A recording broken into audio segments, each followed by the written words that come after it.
welcome to a new episode of Cinetroverts. You may have noticed that I, Armando, have a slightly more feminine voice this week. Mondo's out of town in LA this week, so you'll just have to bear with me. But I have brought a special guest. This is my friend. Hello, I'm Natalie. Don't worry, she knows just as much, if not more, than Mondo and I do, so don't worry, I didn't just pull some random person off the street and have them tell me about movies. Wait, who are you? Why am I here? Look, you'll get paid, okay? Just go with it.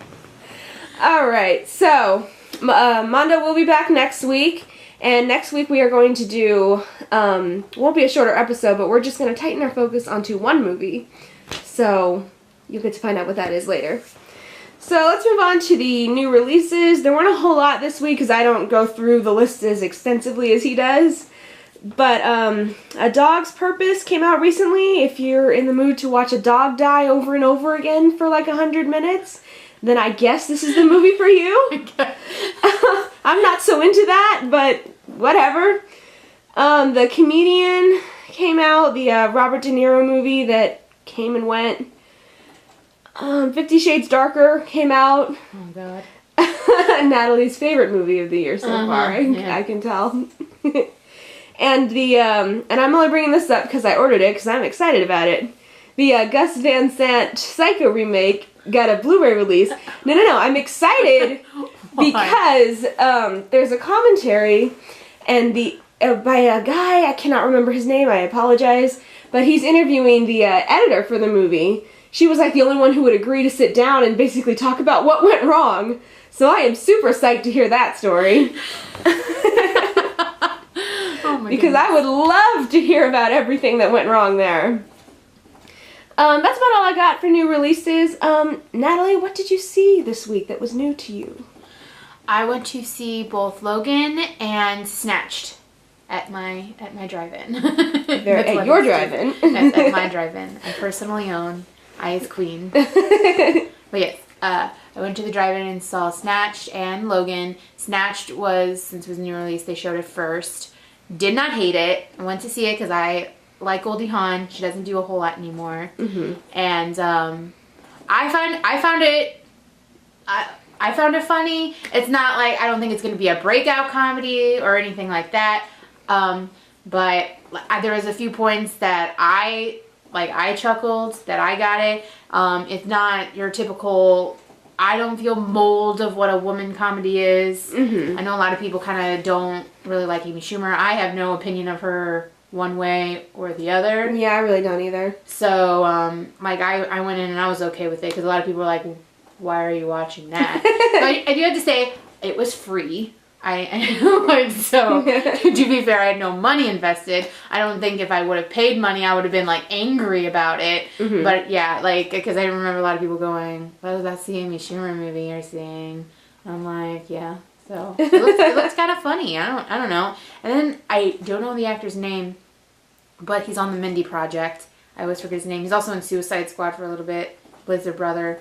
He can be funny. Oh, I know who you're talking about, but I can't remember his name either. Yeah, I think the actor is typically funny in his stuff. So overall it came out good. I don't know like how specific you want me to get at certain points of the movie or anything like that. Yeah, you're fine. That's pretty good. Yeah.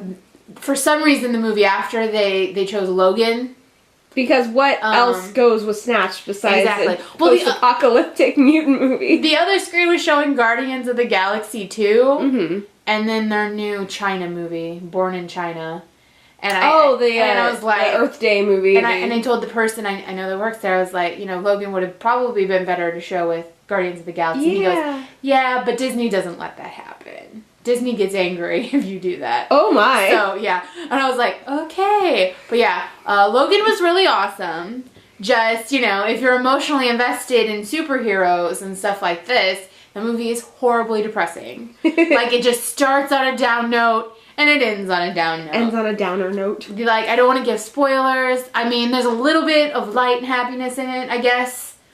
But the movie is just such a downer. Mm-hmm. And I enjoyed it. Hugh Jackman is a good actor, and, all of them are good actors. But yeah, and then there was a few times where the cursing felt forced. I know I told you that because they were pushing that R ratings. Right. Deadpool was a success.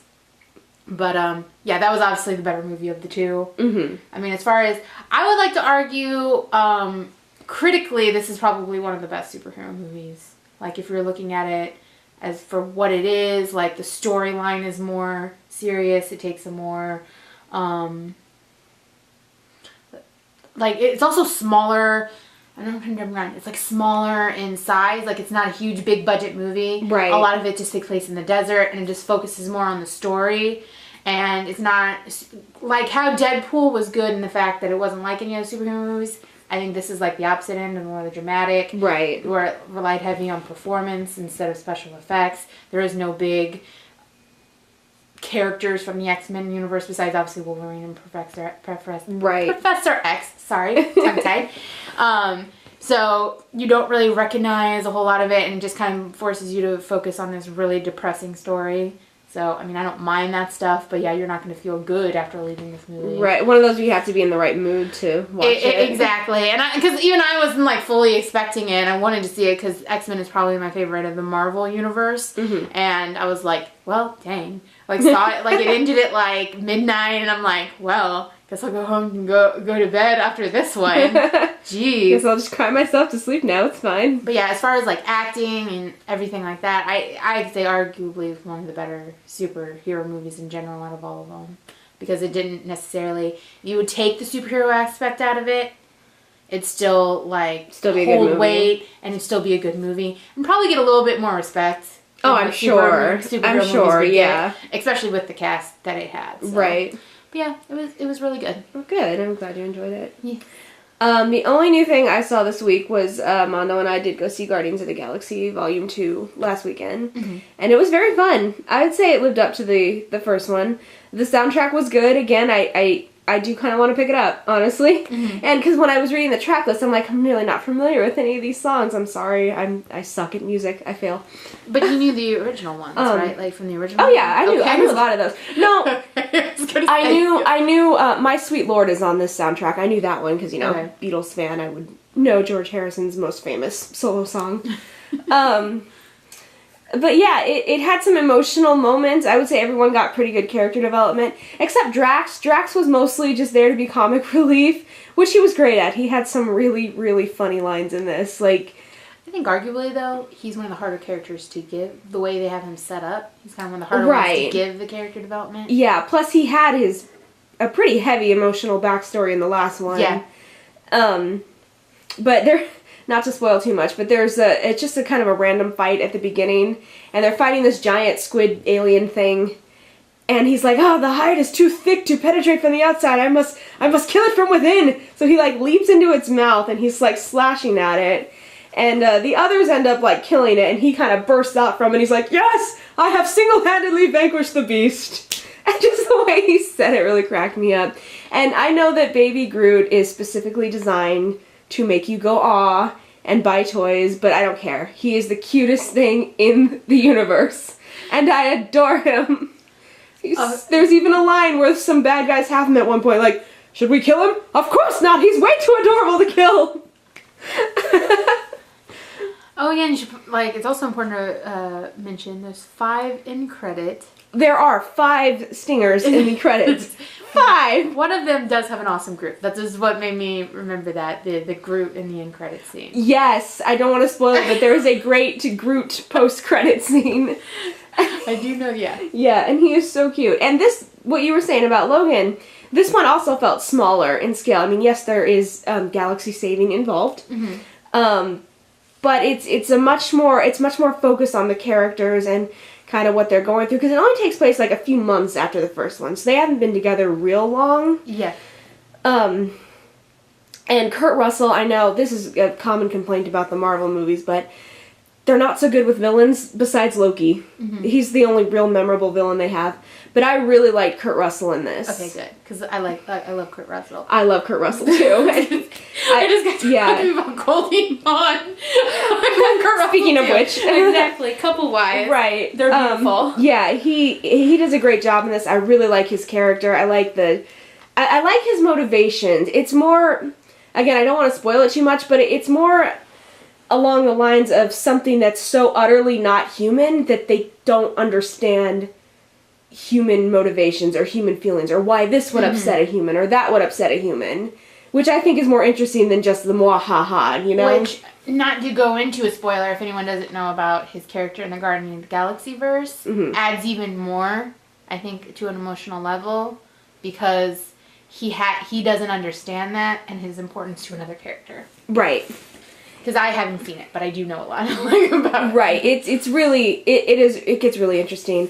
And I love the stuff they do with Nebula, too, because she's in this again, and I like that they get more emotional into her backstory and to why she hates Gamora, you know, a love-hate relationship. I like they have them work out some of their sisterly issues, which is nice to see in a superhero movie where it's so focused on, you know, dudes a lot. Yeah, dude, it's sausage fest. Right. So I was glad to have that subplot. So yeah, if you like the first Guardians, I don't see why you wouldn't like this one, so by all means, check that one out.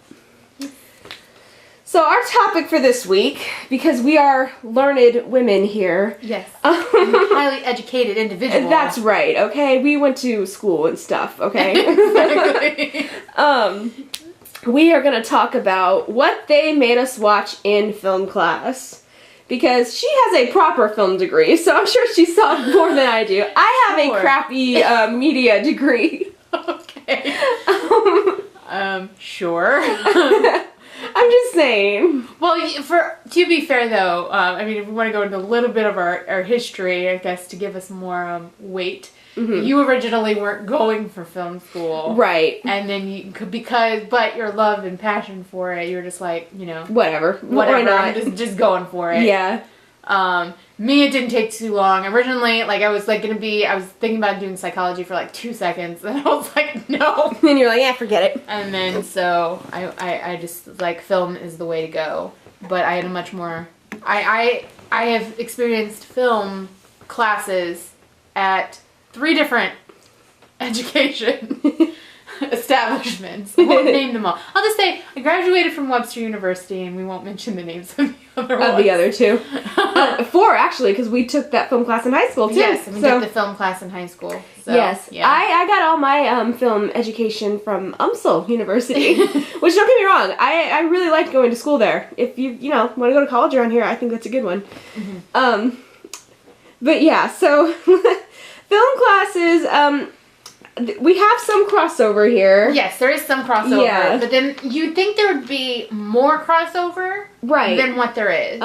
So, I don't know. Because the reasoning behind, because we were talking about this earlier when we were setting this up, the reasoning some teachers give for the movies they show is kind of ridiculous. Well, I mean, and obviously there's going to be some personal bias on their part, too. Yes, exactly. Put on their crazy curriculum. Personal bias. Yeah. Crazy personal, I mean, I don't know how quickly my film history teacher, because my film history class at Webster, that they require you to take, this was not optional, they make you watch the majority of that as silent film.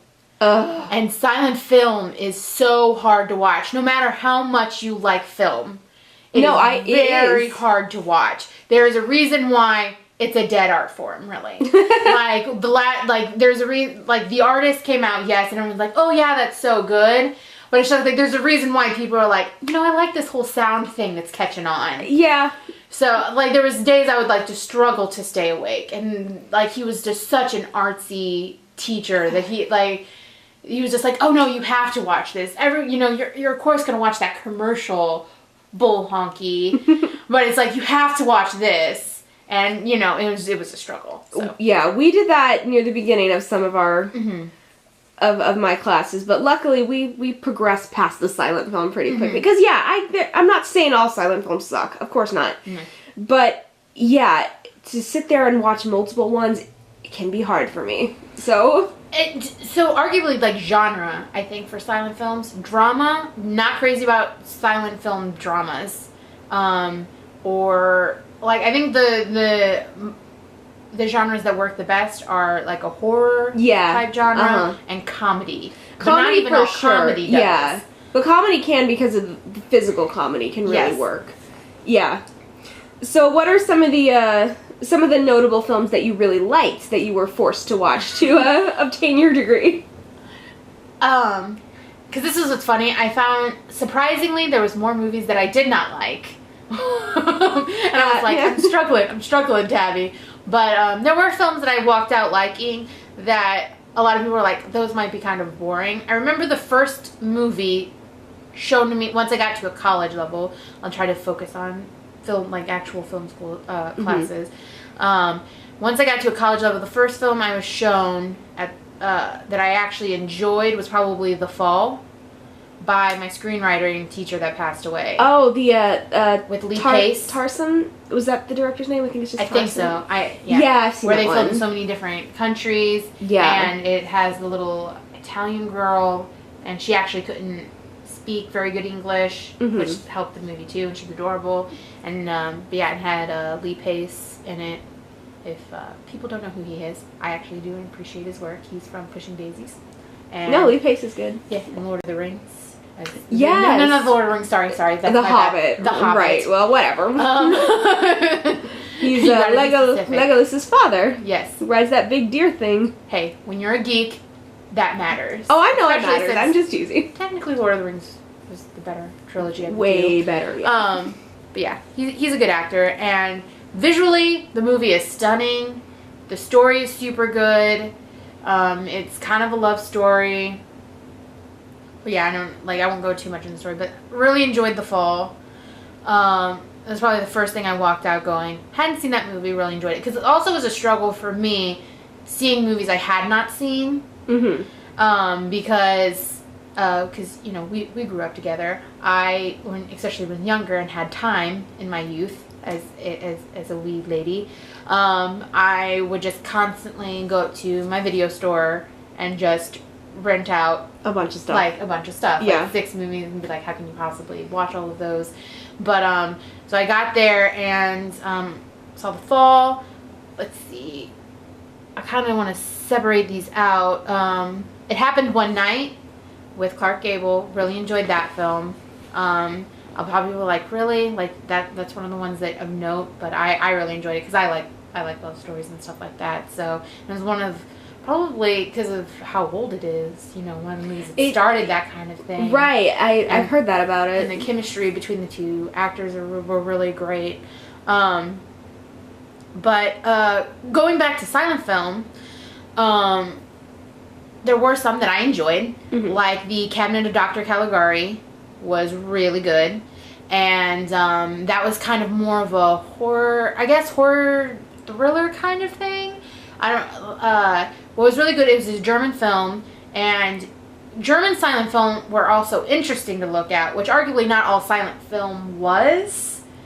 But the Expressionism, they had those deep shadows. Yes, they had deep shadows. Yeah. They had interesting backdrops. There was an artistic style to it that I really enjoyed. Yeah. And so, like, German silent, I think as far as, because one good thing about silent film is there was no, you can't really say foreign film, because though, I mean, it was in different countries. Right, but you never know. You wouldn't know. So it was easier to thrive with it. I mean, America would just buy, you know, foreign stuff and just show it, and it wasn't a big deal. There were a lot more women working as directors too in those early days too. Yeah, exactly. Which was really nice. Yeah. But the Cabinet of Dr. Caligari was really good. It's about a guy who has like this zombie-like man in his cabinet, and like he comes out and attacks people.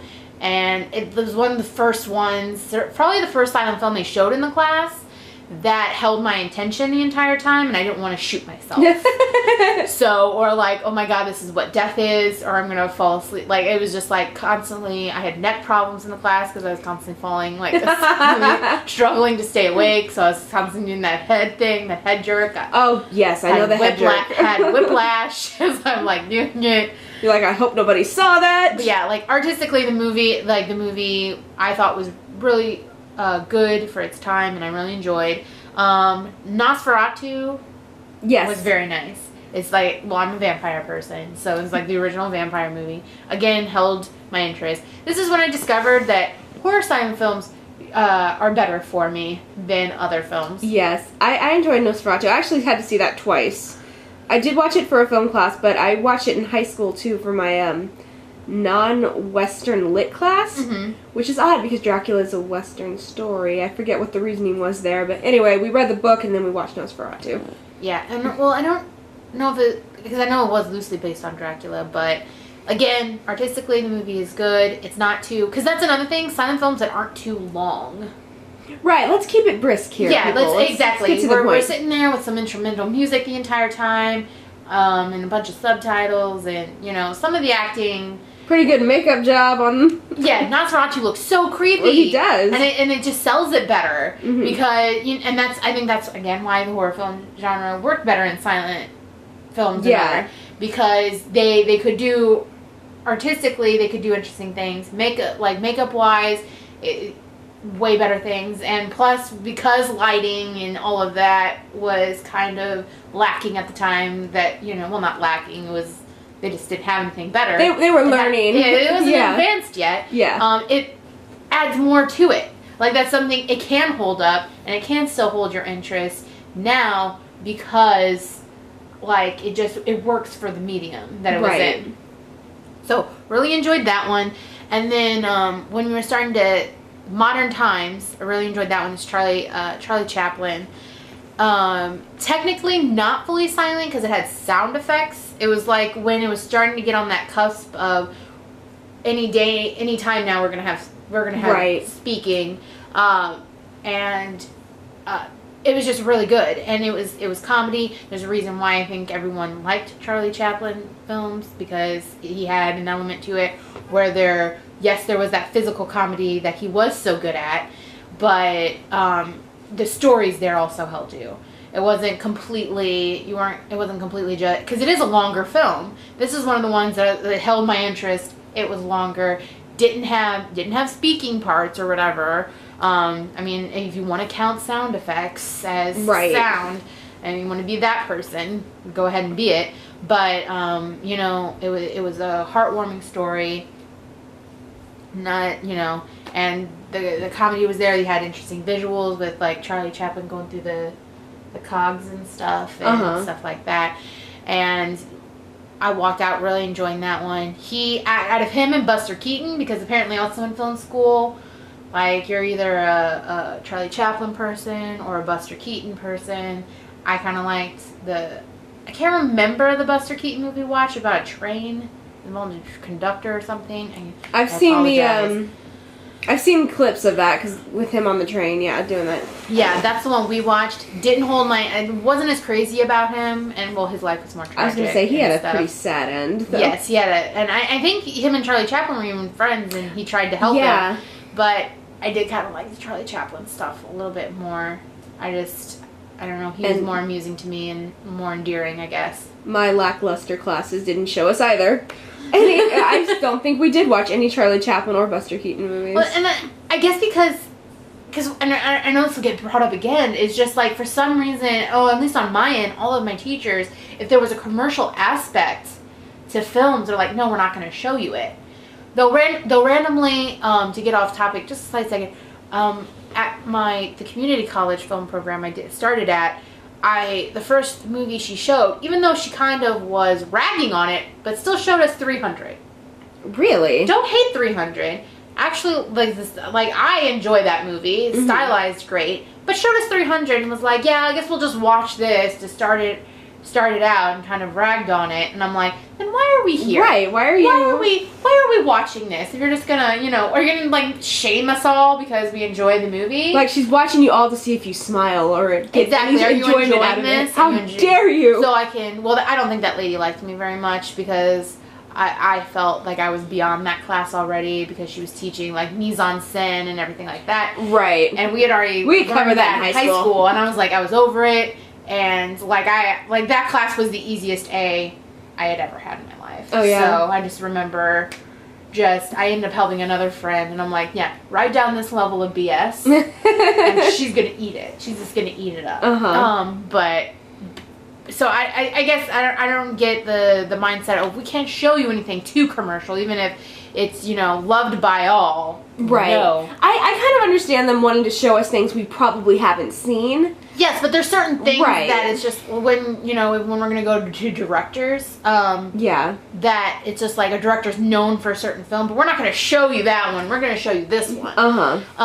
But to finish it off, for movies I liked as well, there was foreign film took a heavy emphasis later, and the two that stood out most for me, which led me to probably. My favorite director I found during film school, which was a struggle for me because there's so many directors that just because of film students and film teachers made me hate directors. Like, went into it being like, not crazy about them, to I loathe you. But the one director was Francois Truffaut, because I ended up just falling in love with 400 Blows. Yeah, and you talked about that. His stuff in general, because you bought that, right? It's yes, like I have the box set yeah. because it's the Antoine Danel story, and what's super cool about it is it starts. The first movie is 400 Blows, and it's following this child and his essentially a rough upbringing. His parents aren't in a good place, and he's not the most well-behaved kid. But it's not like he's out killing people or like doing anything extravagant, right. but he's, I guess, a little harder to handle. So they ended up sitting him into like a school to like, I guess, make him act better. Because like his parents are constantly fighting. It's and they're not in a good place. They're not well off. And that's the first story. But he then continues to make movies. One of them being a short film. But he continues to make movies following this character's life, Antoine Danel. I hope I'm not butchering the name too much. And it's the same actor, and he gets the same actor at that age in his life to do it. So it took over years, and then he also did the... So what you're saying is Boyhood's not special? Boyhood's not special. And Richard Linklater is a hack. Exactly. If anything... Well, no, and if anything, he did it better... Because it was multiple movies. Right. I mean, and you had the opportunity to age with this. I mean, essentially, you're aging with this person as well. Right. Or, I mean, because it's just cooler because there's more time with it, too. It's a kind of a different... Because at different places in your life, different things are important to you. Different things are... and it's not... So it's like it takes a different focus on where he's at in his life. So that's really cool. And, arguably, probably, I don't know if Jules and Mimi would be Francois Truffaut's more popular movie, but our teacher was like, no, we're not going to show you that one, we're going to show you this one, which I was okay with, and I ended up buying Jules and Mimi anyway, because like I said, Truffaut's probably the director. I want to see more of his stuff, I just haven't, gotten around to it, but the director, I was like, I actually like his stuff, like, it held my interest, it had that, because I'm not just, I love all genres of film. Like, there's not one genre of film that I'm like, this is probably my favorite. Arguably, there's, my favorite films, it's ranged. So, this kind of lit that love of dramatic film, slice of life. It's not science fiction, it's not horror, it's not comedy. It just followed this boy's life. There's not like huge things that happen to him. It kind of just follows the struggles, and that's kind of director that I think Truffaut really like specialized in. And then the only other film I'm going to mention, to not drill on too much, is A Separation. Oh yeah, which is a Middle Eastern film. Super good, and I think the lead actor in that did the Camp X-Ray with Kristen Stewart that I still haven't gotten to see, but I want to see. Oh yeah, I remember the trailer for that. But yeah, the prisoner in that is the husband in A Separation. Went into that because it's about a couple who another married couple who are not getting along very well, and they're fighting, and they bring in a maid or a caretaker to help with his mother, who's has dementia or like is elderly, needs help taken care of, and I guess an accident happens, and they want I guess the caretaker that they get is this less well-off family that's pregnant, and she has to bring her daughter to work with her every day. Her husband's kind of a jerk, but something ends up happening, and they want to sue this family, and it causes even more strain right on the family. And then it also, because they have a child, they have their own daughter, and they have their own daughter. They're like, oh, you know, because there's that struggle of who you're gonna live with. Are you gonna live with your dad, or are you gonna live with your mom? And stuff like that, because the name of the movie is A Separation. But it also has that viewpoint, like it takes on different viewpoints of how the pregnant caretaker, her viewpoint on the situation, because she ends up falling down a flight of stairs. I don't think that's too spoilery. No. Or anything, because the movie doesn't. It's another kind of slice of life dramatic movie. It's not anything, but yeah. So she ends up falling down the stairs. She's pregnant. They want some sort of payment or everything like that, because they're blaming the husband, because they're saying that he caused the situation. I personally took the husband's side. I thought they were overreacting or whatever. I get it, but I don't know if that's a popular opinion. But super good movie. Held my interest. Very well acted. Middle Eastern film. Totally would recommend.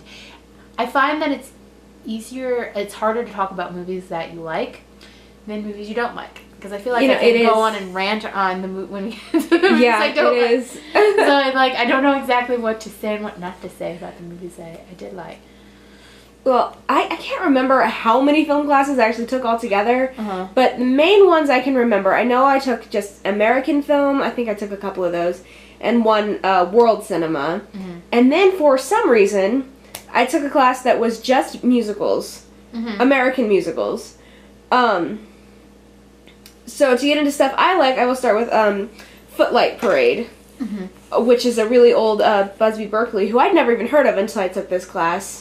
Movie with James Cagney and Joan Blondell, who I fell in love with, by the way. She is amazing.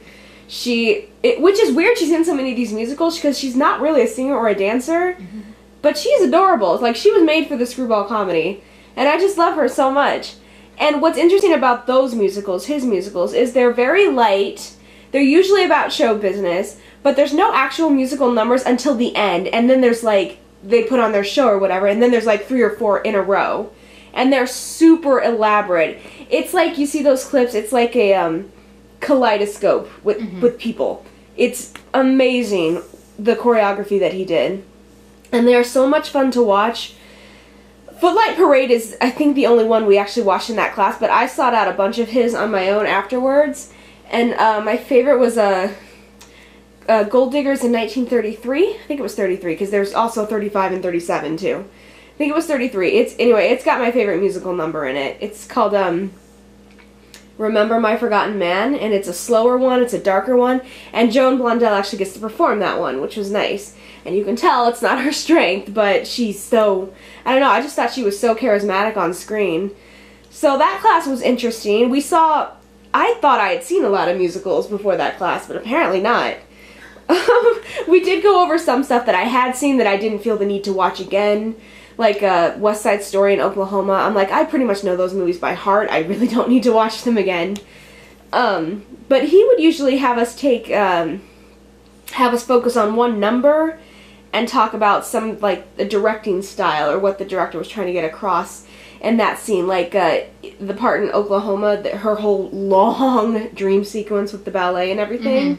We had to do that, and I'm like, oh, that scene is about, like, 15 minutes on its own now. But another new one I saw in that class was Cabaret. I'd never seen Cabaret, and I really liked that movie. Cabaret's awesome. I like Cabaret. It is really good. It's kind of a sad ending, especially since you know how history played out. You're like, oh.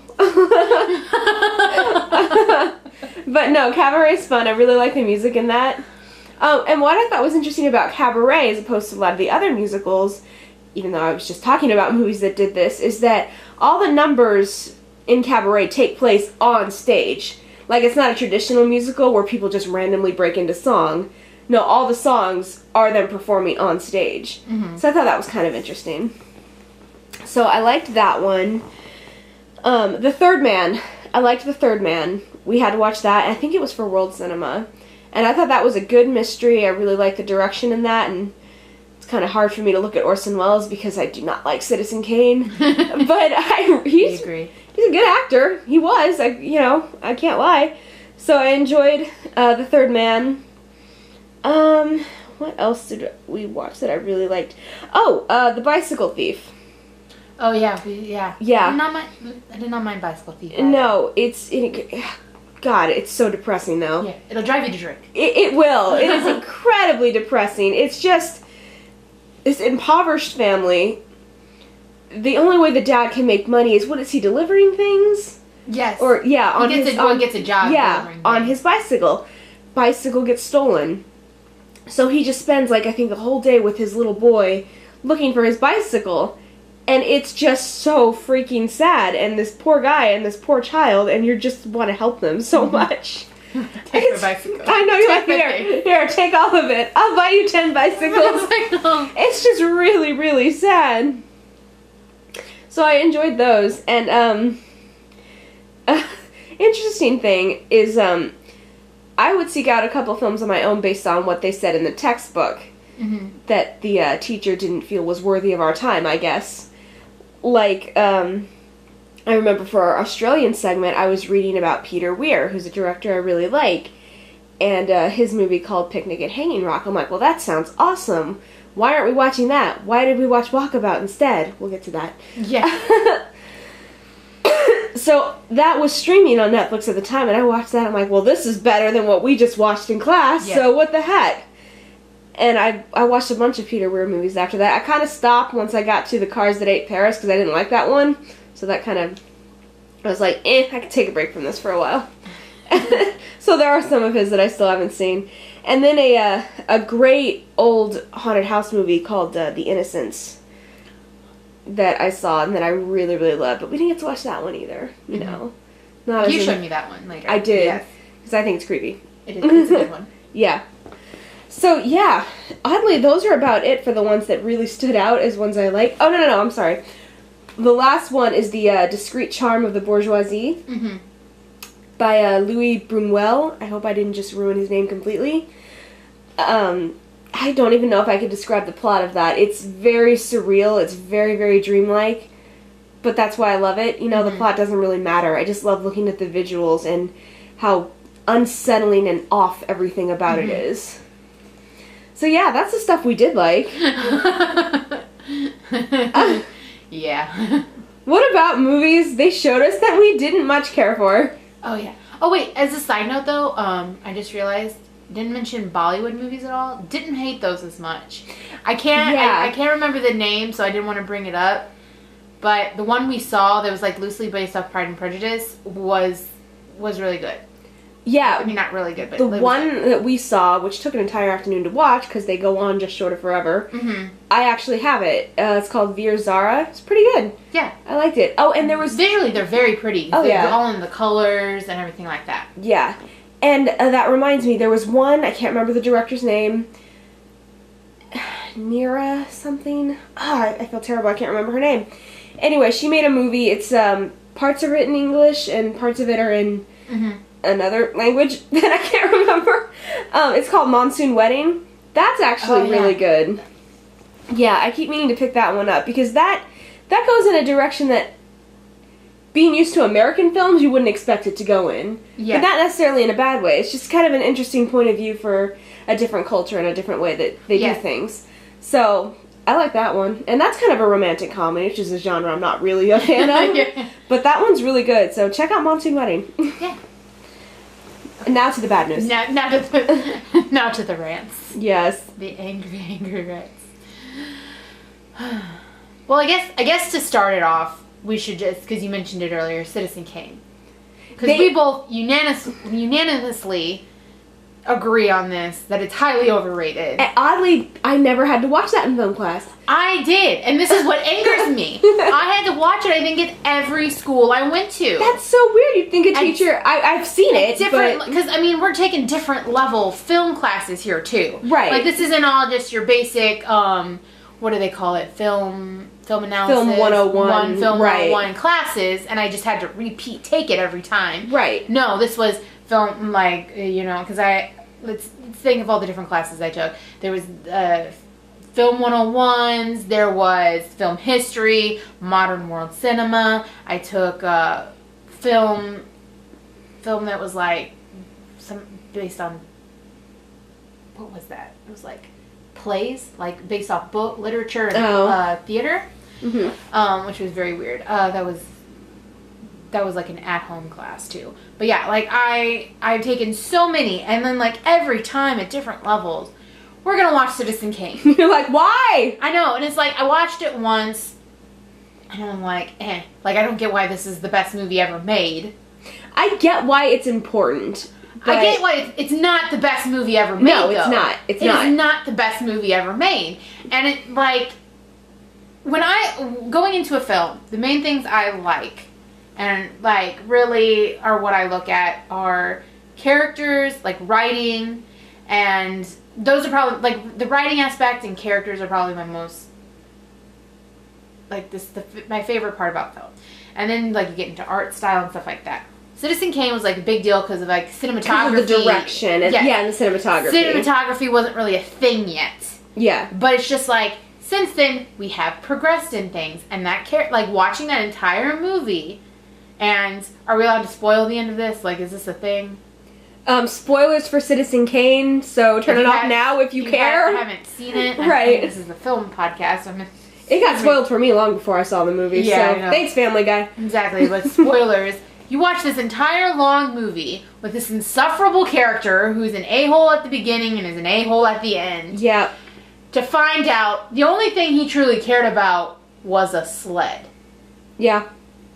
Rosebud was a sled. And then let's argue now, because, you know, best movie ever made. How does everyone know that's his last words? That's true. No one was in there.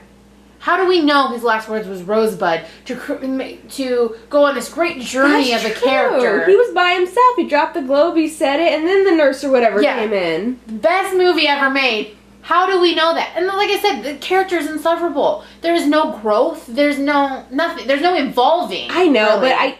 But that's supposed to be the point. But it's just not very interesting. Like, the point is that he's so sad that that's the only thing he cared about was a sled.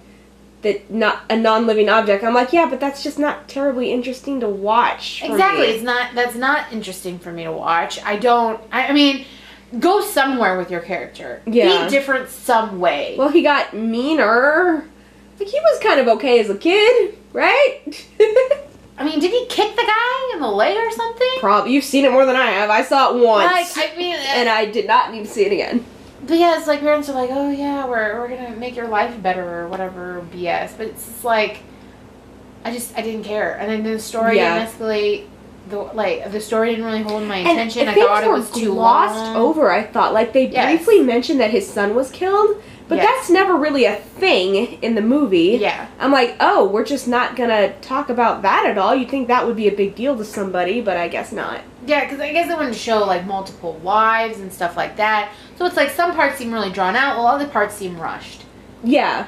And I think I saw it like 3 times in film school. And each time, and that's another thing, I love the excuse people are like, you just haven't seen it enough. It hasn't seen it enough? And I said, because they're like, if you watch it once, you haven't let the movie browbeat you enough into submission. That's what I feel that you haven't let it brainwash you. Exactly. Like, I mean, this isn't like movies aren't TV shows. It's not like you can like don't just start watch the first episode and, you know, watch more of it. Like, you know, that excuse.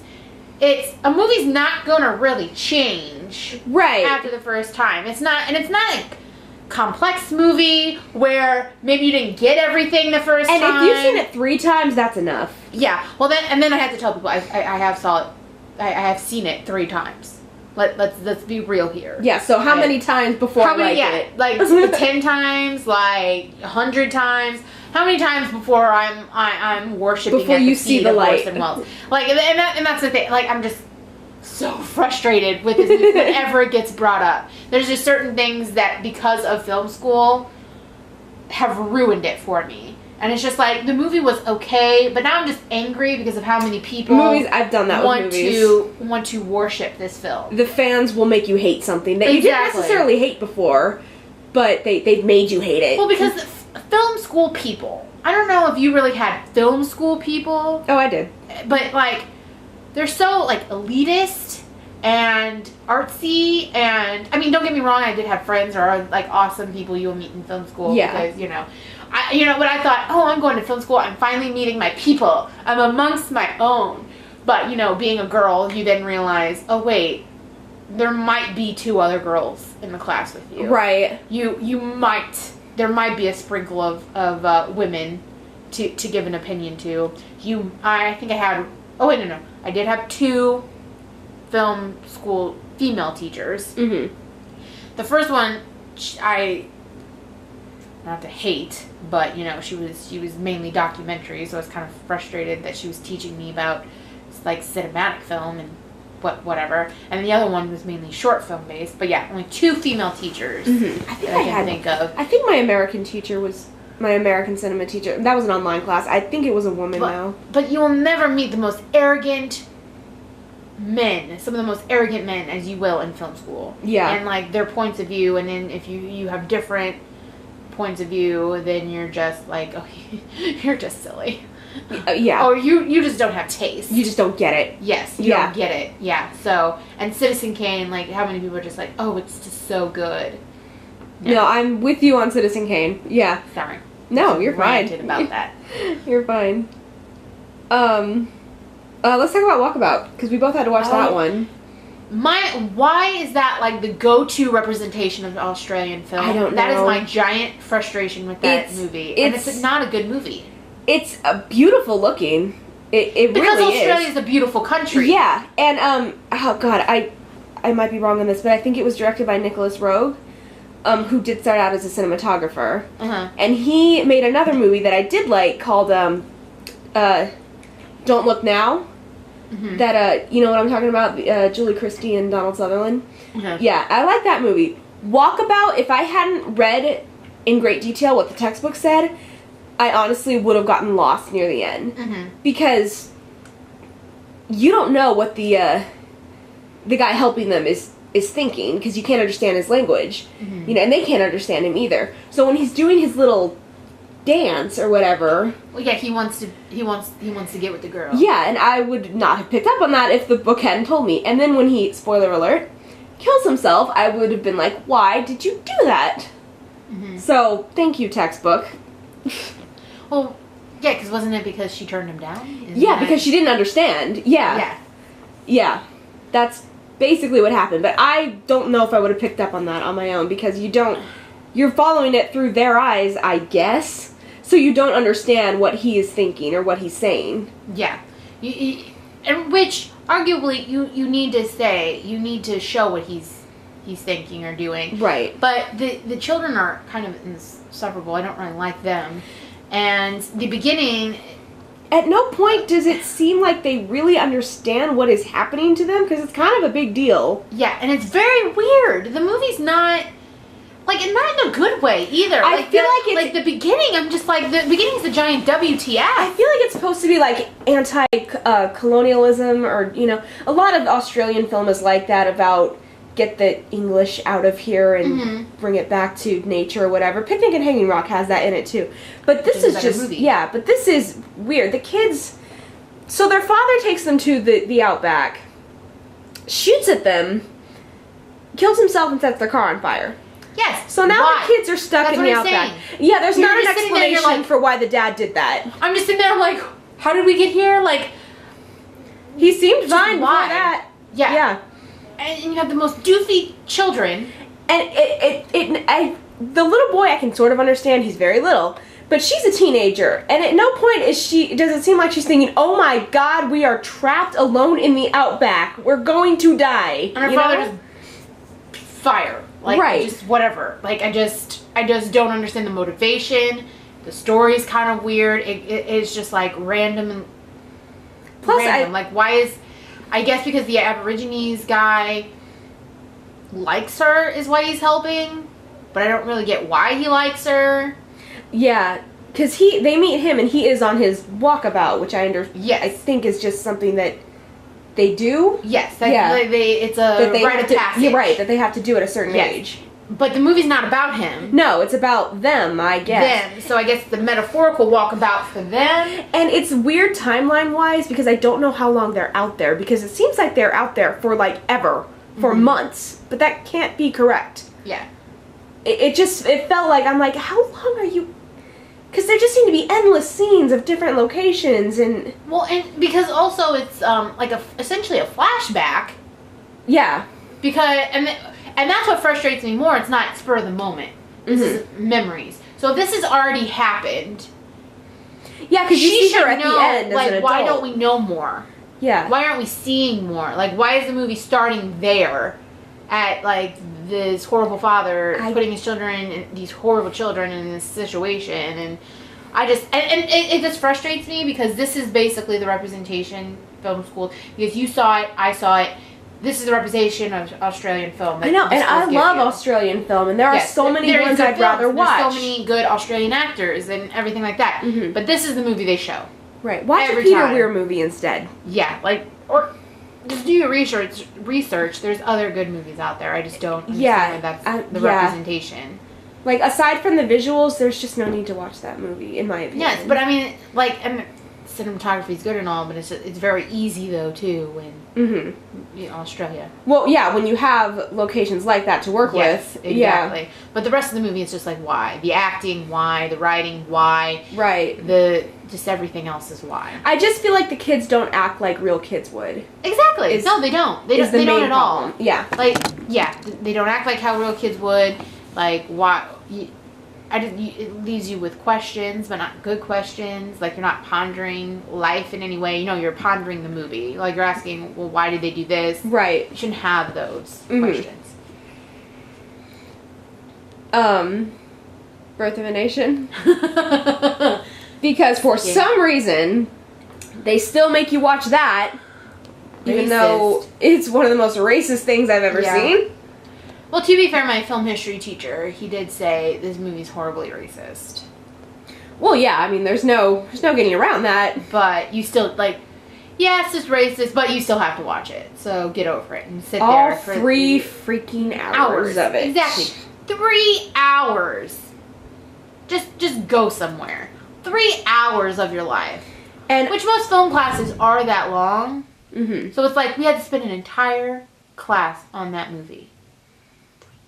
And it's so ironic to me that Cecil B. DeMille then later made a movie about intolerance. I'm like, really? You who made the KKK the heroes of your movie, Birth of a Nation, are upset about intolerance. Really? Okie dokie then. I don't get why everyone likes it.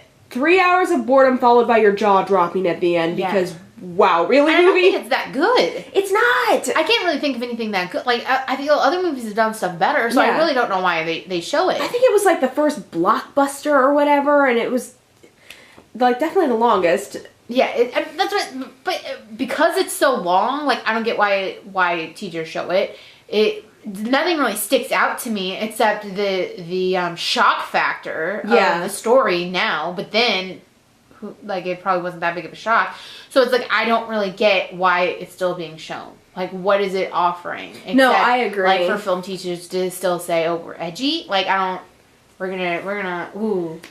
I agree. I'm like, so you're not gonna show me, not that I care because we've been over this, Citizen Kane, but I still have to watch Birth of a Nation? Yes. Okay. I don't get it. And I don't even think, is that Cecil B. DeMille's biggest film? I thought it was. Is it? I really don't know too much about him. I just know he was like the biggest director of silent film, and he was in Sunset Boulevard. Oh yes, he was, wasn't he? Yeah. Because he was like the director. Yeah, she's ready for her close up. Yeah. Another good movie that they didn't show me in film school. Yeah, that is an awesome movie. Yeah. We digress, but yeah, like, I don't have a whole lot to say about Birth of the Nation because it's just self-explanatory. It's like racist garbage that it's just, I don't get why they still show it. That's something too, I don't think a ton of people are like, oh my god, good film. good film. Right. No one ever walks out of it going, I'm a better person. My film knowledge has been expanded after watching this. No, I think everyone's just uncomfortable and bored after they watch it now. Exactly. Because it's just like, you are uncomfortable, and I think because you're so bored and you're not as OMG about it, that you feel even more uncomfortable because you're like, should I be outraged? Like, right. But you're like, it wasn't that good, so what am I supposed to do with this? Right. No, I'm with you. I agree. What else you got that stands out? Let me, what should I bring up? Oh, I guess we can bring up, because I want to make sure I get to rant about this, Blue Velvet. Oh, and go ahead. David Lynch. I know you love David Lynch. I do. David Lynch is the director that film school ruined for me because the first school I went to, I had a teacher that literally taught a David Lynch class. Was this the film? The guy that you didn't really like? Because I know that you had like 2 teachers and one of them passed away, and the other the one that passed away I adored because we just got along and he was just awesome. And he had cool stories because he actually worked on film. The other teacher, I grew to like him. I didn't think he liked me for a while, but I mean, I digress. He loved David Lynch though, and all of his students that adored him loved David Lynch too. Like we saw Eraserhead, movie's weird, not that crazy about. David Lynch at no point speaks to me, and he it really gets on my nerves now. And the one movie that just infuriates me because. Is Blue Velvet. Infuriates me. The movie is not good. And Laura Dern. Yeah, Laura Dern acting in that drives me up the wall. It is so cringing to me. And she's good in other things. I don't want to knock her. Like Jurassic Park, whatever, I don't hate her. Her performance in that movie just drives me insane. I cannot stand it. I'm sitting there and I'm like looking around and I'm like, are we watching the same movie? Because everyone's like, it's just so good. And I'm like, no, it's not. It's weird. And I don't get it. And it's, well, I won't say I don't get it. I feel I get it, but it's just so weird. And I know that's David Lynch for you. Yeah. And it's just like, I can get into weird movies. There's movies I get that aren't necessarily, stereotypical cookie cutter. But that movie, the acting's not, I need good acting. Well, I'm not crazy about the acting. Kyle MacLachlan's not that bad. Dennis Hopper in that performance is absurd to me. He went too weird. It's like, he just went full on at you, and I'm just like, no. It's just really weird. I don't get it. And then what is her name? What is her name? The woman. Yes. Isabella Rossellini. Yeah. That's all. I just needed to get me partway there. Yeah. Who spends the movie naked, mostly. Yeah. Which I don't get fully why she's so famous, except her parents are famous. I think that might be the only thing I've seen her act in. She didn't wow me, so... There's some weird thing she did, videos she did about sex, where she dressed up like a bee. It was very weird. Huh. Because she's very artsy and weird, and, it's like, oh, we have famous parents. He wanted her for Twin Peaks. I can't remember why she turned it down, but she was originally going to be the Josie Packard character. Mm-hmm. And when she turned it down, he rewrote her around Joan Chen, who they're obviously not the same race. So yeah. No, I do like David Lynch, but I'm not a big Blue Velvet fan either. I don't like the writing. I don't like the story. I like weirder Lynch. I like Mulholland Drive. I like Lost Highway. I like Twin Peaks. I like him to be weirder than Blue Velvet. Blue Velvet's kind of normal. When you get down to it. I guess, but it's not. I guess it's weird in all the wrong ways. Because I watched Twin Peaks with you. The acting's there. It is odd, but it's just like, oh, we're it's accepted. It's just there's something odd about it. It's whatever. Mm-hmm. That's accepted. But it's just like Eraserhead. I'm just like, okay, that was too much. I didn't really like Eraserhead either. It's just I just don't get it. It's too artsy for me. It's trying to be too artsy for me. Mm-hmm. And that's my thing. It's just I just feel like it's ooh, and this is my issue with film students. With the opening scene, with the super nice 50s looking neighborhood, and then Oh, but there's bugs underneath. Get it? Yeah. Get it? Yeah, get it? And then that weird scene with the lady's cheeks. And Eraserhead. And Eraserhead, yeah. Yeah. But yeah, anyway, but Blue Velvet, just, I don't even... And I don't think it's the acting is what bothers me, because it stood out too much. See, it didn't for me. I can't remember. The only part I remember of Laura Dern being kind of cringy was when she finds out that Kyle MacLachlan slept with Isabella Rossellini, and she gets this weird cry face. And it's like, why did he sleep with Isabella Rossellini? Well, I mean...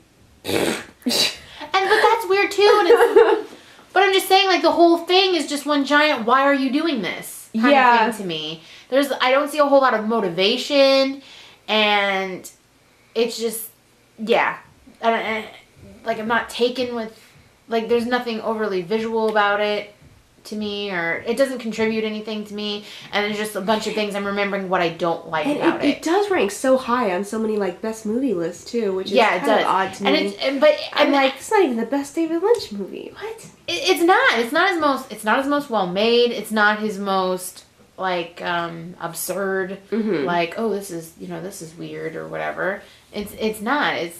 I just don't understand it. And like I'm saying, it's not particularly badly made, but it's not like anything stands out to me about amazing. Right. And then there's just a bunch of things I'm thinking, oh, I didn't like about it. Like Laura Dern's performance in that movie is insane to me. I'm just like, woman, dial it back. Mm-hmm. And then like her voice is just really weird. I didn't hate Kyle MacLachlan in the movie. Dennis Hopper's performance just seemed like he just took too much of the crazy pills that day. And I don't really get a whole lot of his character's motivation, but I know he's supposed to be crazy, so everyone likes to use that excuse. And then you have the guy from Quantum Leap. Oh, yeah, Dean Stockwell is in that movie. Dean Stockwell. Yeah. His part in the movie is just like, what, WTF? Like, I just... A lot about that movie is... But that is a movie that everyone was like, yes, David Lynch. That's the one. Yes, David Lynch. Yes. And I'm just like, did we watch the same movie? Did we... What did I just watch? What did you just watch? Because I didn't see it. I hate that feeling. So many people liked it, and I didn't like it, that it just made me hate it. Yeah. It just made me one hate of those again. Mm-hmm. Yeah.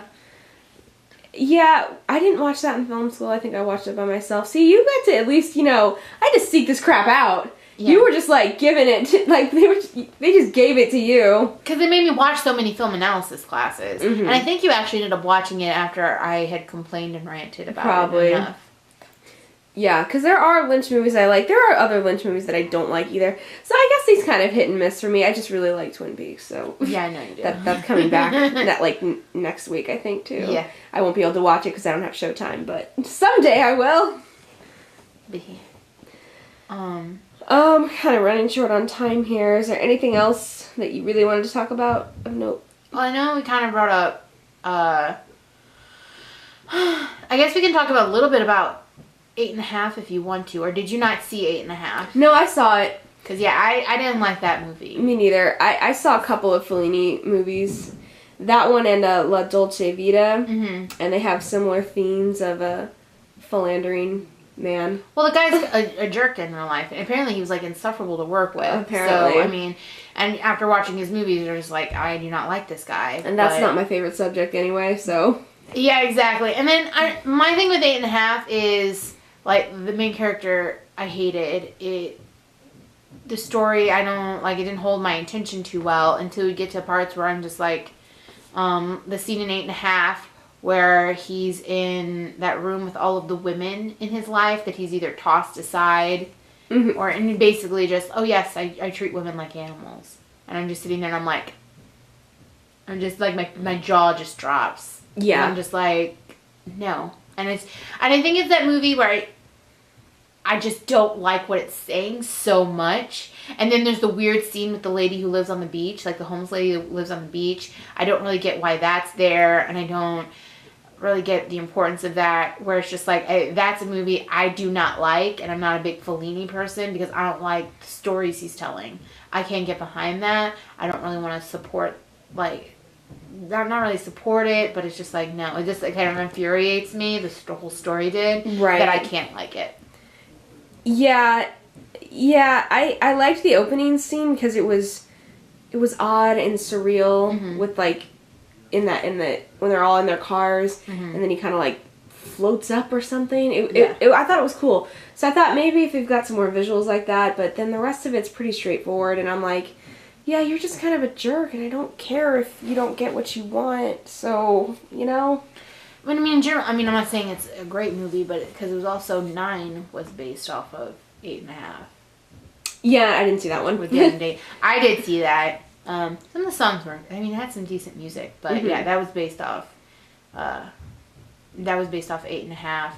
And I mean, in some ways, I feel it was a little bit better, but I mean, I liked it a little bit more, but like I said, 8.5, it's just too misogynistic for me. Yeah. For me to even remotely get invested or look into it, because his views on women, which I'm pretty sure were his views on women, right, was just like, well, I can't support this. I can't. Like, it just really made me angry. Oh yeah, because the lady in that class was I had another lady film teacher in that, and she showed it, and I'm like, yeah, no.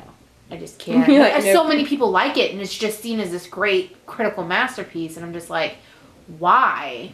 I don't fully get why. There's a ton of foreign film that I'd have teachers would always tell me, oh, well, you know, the foreign film were testing the limits. Like, I know I mentioned this to you all the times where they're like, they were experimenting with editing and, you know, how to tell a story. I've heard that too. And that's, we don't want to watch American film because, you know, they weren't, and I'm like, because they weren't doing these things. And I'm like, there's a reason why we weren't doing these things. Because, like, just to kind of throw it out there, there's a French film, Breathless, that I saw twice, because there were some of these movies they just kept repeatedly showing me. And then other movies, like, I never got to The Seventh Samurai. Never got to see that. Oh, yeah, we had to see that one. Because they just assumed we would have seen that. But there was a bunch of other movies. Movies 3 hours long. That's all I'm going to say. Yeah, hadn't seen that. But we watched, what was it? The other one, oh my god, I just looked, Rashomon, that's the one we watched, which I wasn't that taken with, but they just assume you see other movies, like the Seventh Samurai and the Seventh Seal, or whatever, I didn't mess that up, right? No, you're right. They assume you see that, and it's like, I hadn't seen that, but then they show you, like, Breathless, which experimental editing, and I don't like that, and I'm just like, there's a reason why we have this form of editing down. And because it makes it more enjoyable. Experimental editing can work. And I get that it was new at the time. And sometimes I like it. But yeah, just doing it in the early days when they were just testing it, just kind of throwing things at the wall to see what stuck, then it is kind of like, eh. Yeah, and then it's just like, I get doing that, but then why are we still showing it in film class years from now? Right, you can at least just show a clip, maybe. Or, yeah, you show a clip, or you just talk about, oh, they were doing stuff with editing, or, you know, they were they were experimenting with this, and I'm just like, with how to tell a story and everything like that, and just like, there's a reason why at a certain point this is what's popular. Like, we had to, for my musical class, we had to watch Easter Parade, which all things considered is an incredibly mediocre movie. And all he asked us about was one slow motion scene. Which I had to rewind it because I didn't even know if that's what he was talking about. I'm like, because I read the question because it was an online class, and then I watched it and I'm like, is that what he's talking about? That he's spitting in slow motion, so what? You guys watch this whole boring movie for this? Exactly, and it just gets slightly frustrating because there's just so much to like when you experiment with stuff like that, and it's like there's a ton of foreign film that that is amazing, but it's just like I just found that in film school there was so much we were watching because it was experimental, and also it's like if you're testing that stuff, that's a medium where short film is at best. No, yeah. Which goes back to the silent film thing to bring this all together. To tie it all up. Exactly. Shorter silent films were better because it's like it was experimenting. It didn't have certain elements to hold your attention very long. And I have a long attention span. Like, you're talking to somebody who I enjoy Alexander. So, like... That's why, like, A Trip to the Moon is kind of enjoyable to watch. It's like, what, 12 minutes long? That is something you will watch multiple times. Yeah, and it's very experimental. Yes. And then it's experimental because they hadn't done anything. I think before that, the only you know, it's arguably one of the first narrative films, because before that it was just clips of like trains coming at you because you've never seen moving film before. So I get that, but that's why shorter works. Yeah. That's why, you know, avant-garde or experimental stuff, when you do that, works better in a shorter film.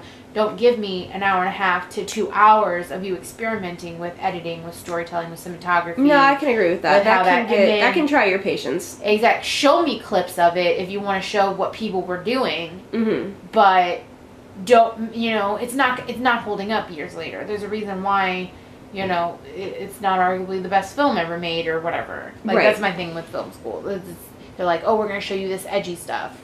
Right. But overall, would you say that you're glad you saw all the films that you saw? Because, you know, at least you've seen different things. You know about different people now, or... I mean, it's good to be aware. It's like, I even though I didn't like it, these people are still considered, like Fellini, he's still considered a great director.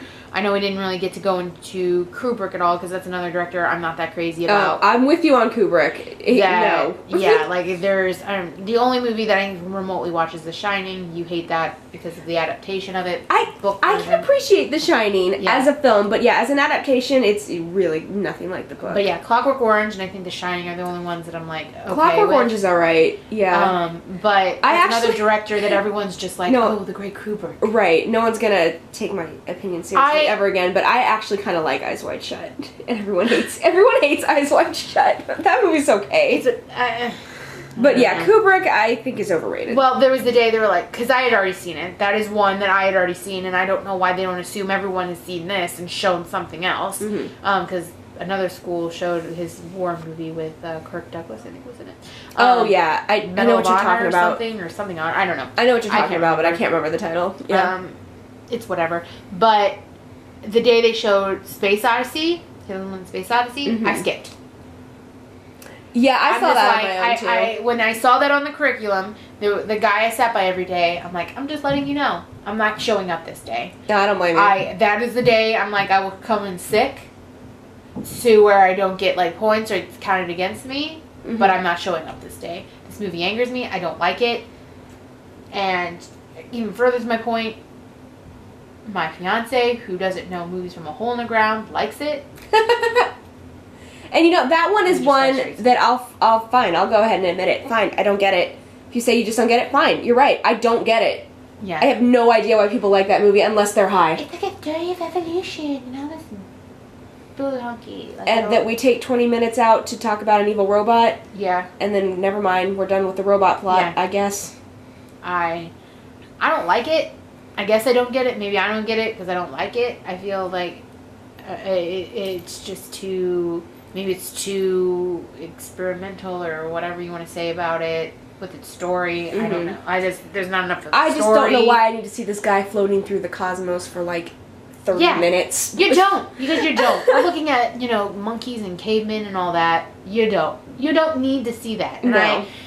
So that day I was just like, I looked at it and I'm just like, nope, I'm not showing up. I've already seen it. I've been there. I've done that. For that one, I would have too. I'm like, I just can't sit through that again. I can't. And I'm like, I am admittedly not showing up for this. Mm-hmm. And they're like, are you serious? And I'm like, no. And like, I'm like, I'm very serious. I'm not showing up for this. This movie makes me angry. I don't agree with people on that it's good. I don't want to listen to people, you know. Suck it off for Yeah, exactly. Right. I was refraining from saying that because I didn't want to be like, I want to keep her podcast. I don't know how classy it is, so I was like, but yeah. It's not super classy. It's not really dirty, but yeah, I can say that. I was refraining from my coarse language and crude comments, but yeah, I was like, yeah. No, I'm with you on that one. That's what they do. Yeah. Because yeah. No, I'm totally with you on Kubrick. So, and that's just my thing. Like, but going into it, I now can say I'm well versed. I can say that I have a differing opinion. I guess maybe I'm not as artsy, I guess, as your typical film student, because there were some things I was just like, no, I don't need that. I guess I take a different approach to the film I like. But yeah, there's like, and I guess because also like you mentioned the arrogance of you know, film students and all this other stuff and their pompous attitude. The people they liked, that was their attitudes. So I guess that's just like you're sensing their own, because You know, Kubrick was known for being a jerk. Fellini was known for being a jerk. Yeah. So it's just like, I get that. Like, you know, you take that on that attitude because the people you like had that attitude and that arrogance. And I'm just, you know, I'm just sitting there and I'm like, but, you know. It's for the sake of art, the pioneers, the sake of their art. Because that's all that matters. And then at the end of the year when you see their film they made and you're just like, huh. They're prize student films, yeah. Yeah, their films are doing, and they're ripping off other people. And I'm just like, what these people had what these directors at least had was they could be first at it, right? And they could make their mark. You're just taking their mark. You're taking what they already did. You're not really you're thinking you're being edgy and new, or you're experimenting.